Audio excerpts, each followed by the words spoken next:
réussir. BFM Business. L'émission 100% placement. BFM Patrimoine. Cédric Decoeur. Il est 11h, c'est la deuxième heure de BFM Patrimoine. On vous accompagne jusqu'à midi en suivant bien évidemment régulièrement l'évolution des marchés actions. C'est Fastea Capital et Thibaut François qui nous accueillent en ce lundi matin. Bonjour Thibaut.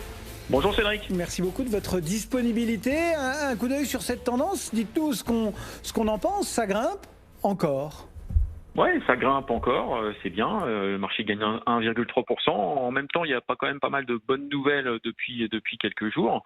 Donc la semaine dernière, il y a bien sûr eu la victoire de Monsieur Biden qui donne un petit peu moins d'imprévisibilité sur le marché surtout. Donc ça, c'était plutôt bien accueilli. On a eu le vaccin, forcément, c'était la grosse news de la semaine dernière, qui a redonné des couleurs au marché et surtout de la visibilité pour la fin d'année 2020 et surtout pour 2021. Donc ça, c'était des éléments assez importants. Et puis on a l'Asie qui a pas mal bougé cette nuit. On a eu une bonne nouvelle sur le PIB du Japon qui se redresse et c'est supérieur aux attentes. On a aussi eu une croissance de l'activité industrielle en Chine. Ça, c'est aussi des bonnes nouvelles. La Chine repart très fort depuis quelques semaines. Et on a bien sûr eu l'accord de libre-échange de 15 pays de la région Asie-Pacifique. Donc tout ça a soutenu les marchés financiers en Asie cette nuit. Donc le marché français forcément se retrouve plutôt bien orienté ce matin, en hausse de 1,3%. Ça se fait avec des volumes, pratiquement 900 millions d'euros d'échangés sur le CAC 40 à 11h. C'est pas si mal pour une journée, pour un lundi matin.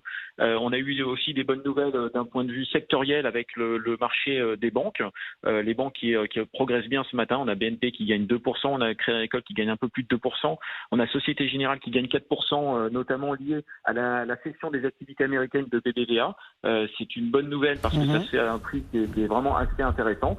Et enfin, on a des flux qui sont très positifs sur les marchés actions depuis la semaine dernière. 44,5 milliards de dollars de flux positifs sur les actions la semaine dernière, moins 4 milliards sur les obligations souveraines. Donc les flux reviennent sur les actions, ce qui est plutôt une bonne nouvelle et ce qui permet aux différents indices boursiers mondiaux de se retrouver un petit peu plus haut que ces dernières semaines. Voilà donc pour le cadre dans lequel évolue le marché. Puis il y a quelques valeurs qui méritent qu'on s'attarde sur leur cas, notamment Alstom.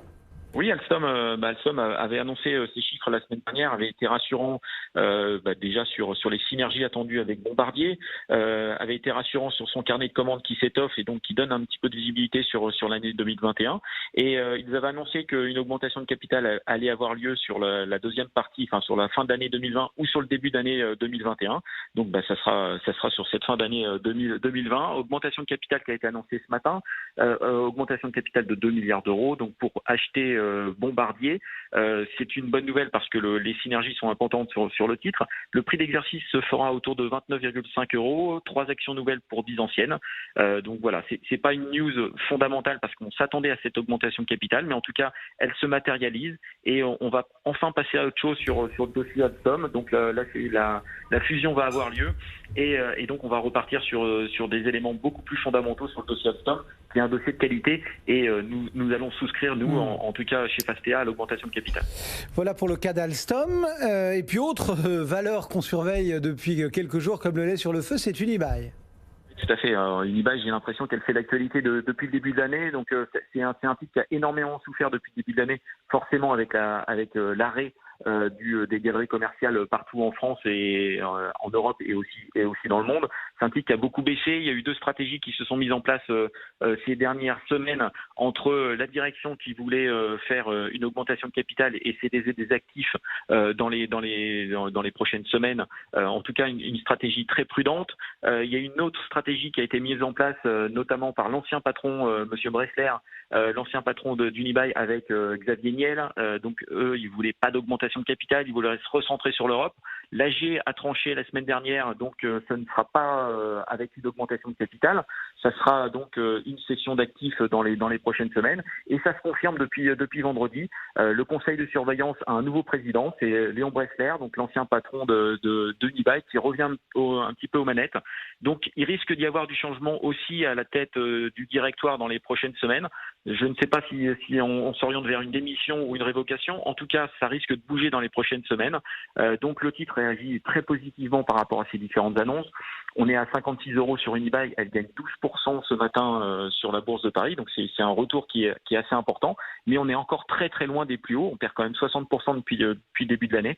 En tout cas, une stratégie claire va se mettre en place dans les prochaines semaines, c'est ce qu'attend le marché, c'est ce qu'attendent les actionnaires minoritaires, et donc peut-être une nouvelle direction dans les prochaines semaines sur Unibail-Rodamco. Thibaut François depuis Fastea Capital. Merci Thibaut, bonne séance et bonne semaine sur le marché. Le CAC 40 à 5400.